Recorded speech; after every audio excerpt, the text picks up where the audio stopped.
for the fury of those who are oppressed. Oppressed people's nation.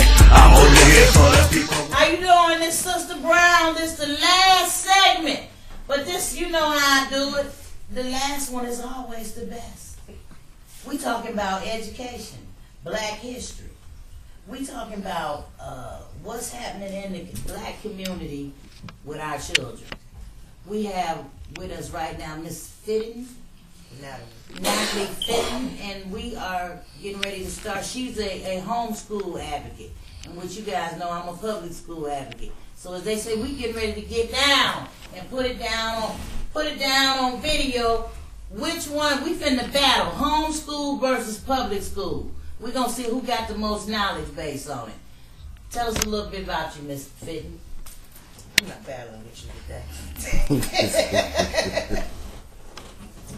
My name is Natalie Fitten. Yes, I'm an advocate of homeschooling, but I guess I would rather say I'm more of an advocate of the betterment for our youth, because our youth are in trouble, especially in Cleveland, Ohio. I'm really concerned about what's going to happen to them. How are they going to get to adulthood? I mean, we got too many kids out here struggling to make it. Seemingly, when you look at the news and you look at the news on TV and wherever, or read the paper, nobody really cares. You got schools closing, you got thousands educational staff being laid off, and this is happening across the country, just not in Cleveland, but somebody's got to do something. There's an educational or an age gap. The older people need to get in contact with the youth and get a relationship with the youth so that the youth can know about who they are. And we're the only ones left to tell them. Listen, I always, before I battle anybody, I always let them finish. Tell us, give us a little black history. As it relates to African American history, I'm an advocate that our youth need to know about their history. There's our story, if you will, instead of his story. They need to know that they come from a line of kings and queens. They need to know that the father of medicine is African. Father Hotep. They need to know that the Garden of Eden is in Africa. First man, Adam, black. First woman, Eve, black. They need to know all of these things. They need to know all about the civil rights movement. They need to know about African art, African history, the history of music, because many of them are engrossed in the music. They need to know how that music came about, and it all came from the African, us. We fathered and mothered everything. They need to know that. And it's not happening in our schools. The reason why I talk about homeschooling is because I think that's an alternative for some youth. Mind you, I understand that Sister Brown is a public school advocate. And believe me, I admire her for her fights, for her struggles in the public school arena. Homeschooling is just an alternative. But mind you, homeschooling is not for everybody, because you have to be really, really seriously committed if you want to do that. And if you really strongly care about what you want to teach your children.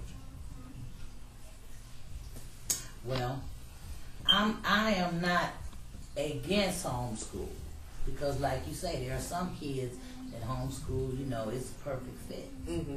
It's a perfect fit, and then there are some kids that homeschool is not a perfect fit, and it's not a perfect fit off the rip because your parent isn't committed. Mm-hmm. Absolutely. I feel with the charter system, the public system, the homeschool, and the private. The reason the private system is so successful is because the parental involvement is a mandatory requirement for your child to even be in the system. Well, right, but the difference is with private school and homeschool, as far as that parental involvement being visible, you have a choice not to do it. See, in private schools, you have to do that, because the next thing you know, you'll be getting a little note talking about, you know what, you'll be paying some money out, or and even after you pay so much money out, they'll tell you, you know what, right now your child and you are not a fit for the school. Yes, they will. Because they demand that parental involvement. The only way you can get classroom control and teachers are respected is through parental involvement.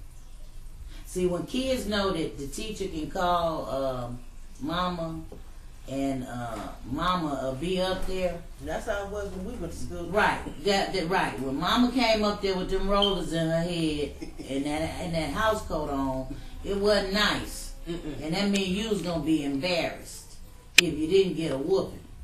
Right now, the children, and the children intimidate the teachers. I dare you to call them, because first of all, you ain't got the right number. That's problem number one. You ain't got the right number to call my mama. I dare you, call her. So what? Call her. I don't care. Call her up. What number you got?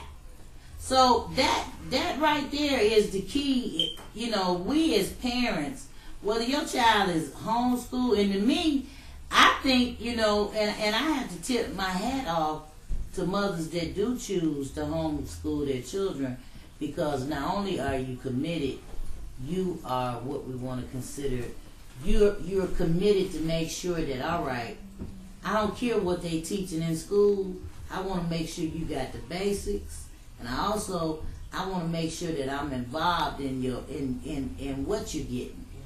And how it's being presented to you. That's how so it's when you're homeschooling, that parent, when you're truly a homeschool parent and you've made the commitment, you are at a higher level of involvement, because what you're saying is, I'm going to go over the lesson plan, and I'm going to make sure that you get what's all in the lesson plan, but I'm also going to make sure you get what's extra in case there, it's easy for what we want to say, a problem. 2 + 3 = 5. But I'm gonna also show you how to see where 2 + X = 7, and that's where the homeschooling and the commitment with the parents. You have to say, I tip my hat to anybody that has had a successful homeschool student. Because it wasn't easy. Because you didn't have the resources far as to lean back on that a person has with charter schools or public schools. You know what I'm saying? It's a to me, when your parent homeschools you and you're successful, it lets you know what caliber of parent they were. They were a marquee, a premier parent, in order for you to be able to be homeschooled, be successful as far as, all right, I did homeschool from 9 to 12. I went straight from Tri-C, or I could have went to a 4-year college. You see what I'm saying? It's a lot of people that get homeschooled, and then, you look at it, well, you should have went to public school. Yeah. You didn't do nothing in homeschool. You can't even write a paragraph. No, see, when I did it, I worked with my students. Because I tutored other students beside my own daughter. Okay. In homeschooling, so I worked them. I mean, we work, drill, especially like in language arts, creative writing, spelling, vocabulary, African American history. I'm an African American history nut. Okay. Okay. People say, Natalie, will you stop? Right. And I'll say, no, because it ain't right yet. Okay. We got a lot of work to do on us. Right. You see, once again, that's something else we differ in. You're an African American history nut. I am an American Negro. That's what I look at. Just like the American Indian, I'm American Negro. My grandmother, 95. I can tell you she was 2 generations from slavery. So why I got to go to Africa to have my claim? She just died at 95. I ain't got to go to Africa to know who I am. I am American Negro. My grandmother just died at 95. She was 2 generations from slavery. So for me to go to Africa, okay, I'm talking about at least, what, 100 years? Over, you know what I'm saying, past that. If my grandmother was 2 generations from slavery and she was 95, we would estimate that at least her mother and her grandmother lived 75 years at the least, right?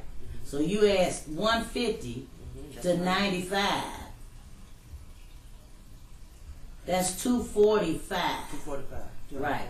245 years. If I ain't gotta go to Africa. I think what's wrong with us as Negroes, we are so quick to forget slavery. We are so quick to try to skip past slavery. Oh no. But I'm just saying, you know, everybody wants to tie to Africa. What about the slaves that died over here? Oh, that's most important. You know what I'm saying? But I'm just saying, everybody, you're African American. No, I am an American Negro. Just like the Indians. You didn't know where all they folks came from. But the fact was, they was what? They are American Indians. And that's what I am, an American Negro. Okay, we've been called so many things. But yeah, we've been called so many things, but the bottom of the line, when you talk about that 40 acres and a mule, it goes to the Negro. You African Americans, you Afro Americans, you coloreds, you blacks, y'all ain't did nothing that's been documented in the Constitution. Y'all ain't did slavery, wasn't documented with y'all. It was documented with the Negro. That's an argument. I'm just saying this. But listen, my thing is this: argument. it is an argument, but you can't argue black and white. No, when it comes to that 48, look, we all are a part of that, and slavery is a part of our history. Yeah, but when you skip past, when you go talking about Africa, right? That's when you where going we back to your ancestors, right? Yes. Okay. Well, see, I don't go. I'm looking at You're 5 generations. You're looking at American. I'm looking at right here, America. Mm-hmm. I ain't worried about what happened in Africa, and you know why? Because I've been with Africans, and the one thing, if you don't have that direct African bloodline, you a Negro. You not an African American. Okay. You a Negro. You can't tell. This is my show, baby. You can't tell him to cut. I do the cutting. You get cut. My husband told me he was gonna tell me that. Right. Yeah, your husband right. This is my show. He said he ain't know. What? Did you get my point though? What? About the Africans and all of that? That's cool. But I still, you know, when I do my DNA, I'm doing my DNA to tie back to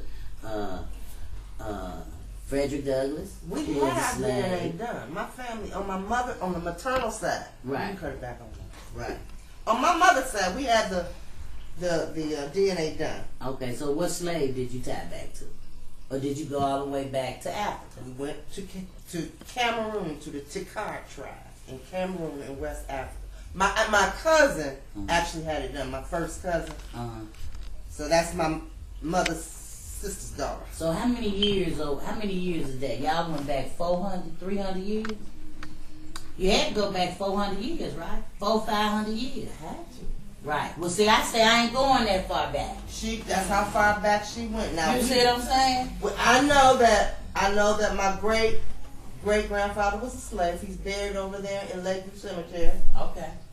My great grandfather was a runaway slave. When he ran away, when he left down south, his name was Shy. When he got up here in Southern Ohio, he changed it to Wilson. Okay. I do know that. Okay. And, you know, a lot of people don't know these things in their family. Right, but how many years did you have to go back to get to that tribe? She had DNA testing done by a doctor or a DNA professor in case that she knows. Mm-hmm. Understand something first. My cousin is well-to-do. Okay. Okay, and DNA is expensive. Right. Because if you see it on TV, it's all movie stuff. Mm-hmm. Right. But anyway, he had it done, and they traced it back, And she went all the way over to the Cameroon and met some of those people over there. Did they receive y'all as their relatives? They received her as her relatives. Okay. As their relatives. With open arms. They were very hospitable. Took her all around. Fed her real good. And all that good stuff. Okay. As you know how we do, just like Southern folks. Right. Well, She said it was beautiful over there. My thing still is the American Negro, the slavery. American Negro history. The Black American. history. No, blacks ain't getting nothing. I'm trying to get my 40 acres and a mule. Okay, and I want to put this out here. The only way you get your 40 acres and a mule is when the census paper come out. You have to check Negro or check other and write Negro.